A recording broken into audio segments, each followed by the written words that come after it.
Shabbat, Perek Yud, Mishnah Bet. Second Mishnah in the 10th chapter of Shabbat. So we've learned that for Hotza'ah, we learned way back when, in the first Perek, and actually the first Mishnah, you have to have what's called an Akira, Akar, an Akira we're going to say, and Hanacha.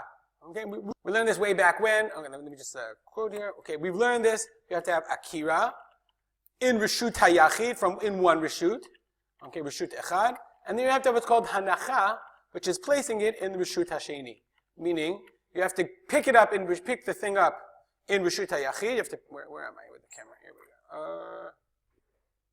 Sorry. You have to pick the thing up in one Reshut. You have to pick up my socks inside, take them outside, and then put them down. Akira, and Hanacha. Okay, and only if you have an Akira and Hanacha are you violating the Isur of Hotzar and Reshut. Our Mishnah is going to talk about an intermediate. We know that there's something called a Carmelite. The Carmelite is an intermediate. It's not Reshut Rabim.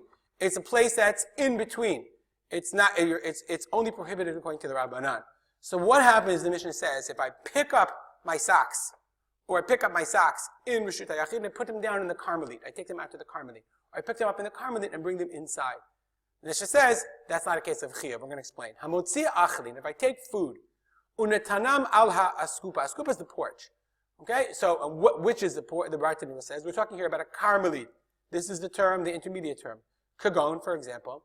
Gavoa mishalosh ve'ad tisha. Its height is more than 3 tfachim and less than 10. Rechava arba. It has to be a minimum of 4 by 4. So I made you a little Carmelite. I actually can't show you, but I'm pretty much doing the best to copy the pictures in here because they're really excellent. Okay, and I have food, and I took them from inside. You have to imagine that's actually inside. And I took them from inside my house, and I put them out on the Carmelite. I put my bread on the Carmelite. The Carmelite is 4 by whatever. It's a minimum of 4 by 4, and it's more than 3 tfachim high. So the Mishnah says, therefore, Mishnah says in this case, Bein shechazar v'hotzian, whether I chazar v'hotzian, I took them out again, or bein shotzian acher, or somebody else did it, patur, I'm exempt. Meaning, whether I then took them out on my own, I put it down on the porch, and then, a minute later, whatever, I then went and took it out. Okay, from the Carmelite, and I put it down on the ground. Or somebody else, or I left it on the porch, and then somebody else took it and put it on the ground. The Mishnah Bartanura says, each one of us, either of us are patur, both are patur. I didn't do the malacha in one fell swoop, in one action. I didn't take it from in to out. I took it one action. I did an akira here, and I did hanacha on the Carmelite, and then I did an akira from the Carmelite, akira, and then I did hanacha on the ground in Reshut Rabim. That's what the Bartanura says. Lo asa akira mishut yachid v'hanacha b'Reshut Rabim. I didn't do an akira and then hanacha, shehem makom chiyuv, they are makom chiyuv. Devahachi, in this case, havya malacha gemura. Then you would have done a whole malacha. Ella, akar mi makom chiyuv, you picked it up from a place of chiyuv, v'hinich bekarmelit. And I put it in a karmelit, shu patur be'ota hanacha. It's a makom, it's a patur. It's not a totally exempt, it's nothing, but you're patur. Patur means patur aval asur. We've seen that before. We've seen that language. Patur in the language of the Mishnah is patur aval asur. It's asur midrabanan, but I'm still patur. Hadar akar le mi karmelit. I picked it up from the karmelit. She'eno makom chiyuv. It's a makom patur. V'hiniach b'Reshut Rabim. And I placed it in Reshut Rabim. V'nimtza, and it turns out, shelo na'aseit akira mi makom chiyuv v'hanacha b'makom chiyuv b'bat achad b'pam achad. I didn't in one fell swoop. Okay, I didn't do an akira and a hanacha. Let's go to the next example in the Mishnah. The Mishnah continues. Kupa shimleya perot. If I have a kupa, I have a basket full of perot, fruit. Unetana al haskupa hachitzona, and I placed it on the outside askupa. Now, in this case, we're talking about an askupa that's less than 3 tfachim high, i.e., it's Reshut Rabim. Af al pi shirov perot b'chutz patur. Even though most of the perot are outside, I'm exempt.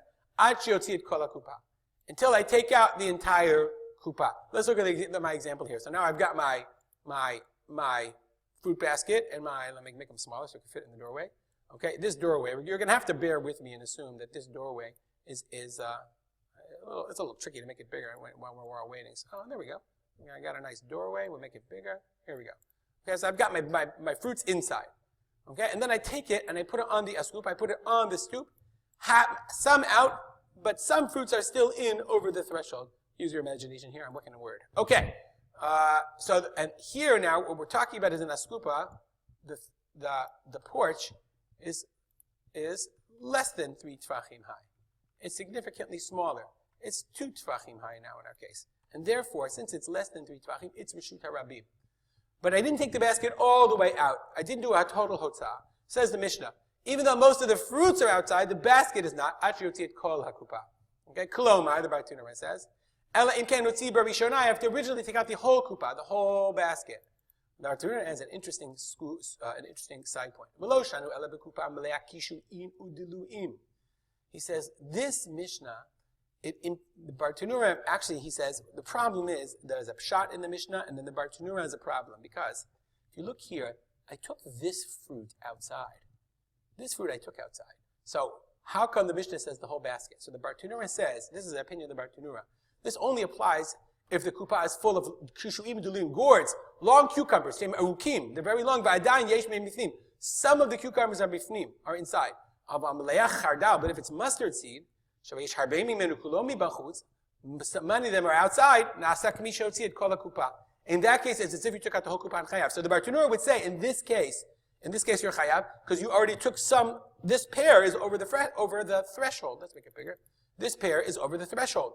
So therefore, you're chayav. Now, in the case of my challah, if half the challah was in, half the challah is out, of course he would agree. But that's not the case we're talking about. The Kahati explains that the machlok in the Gemara is about this.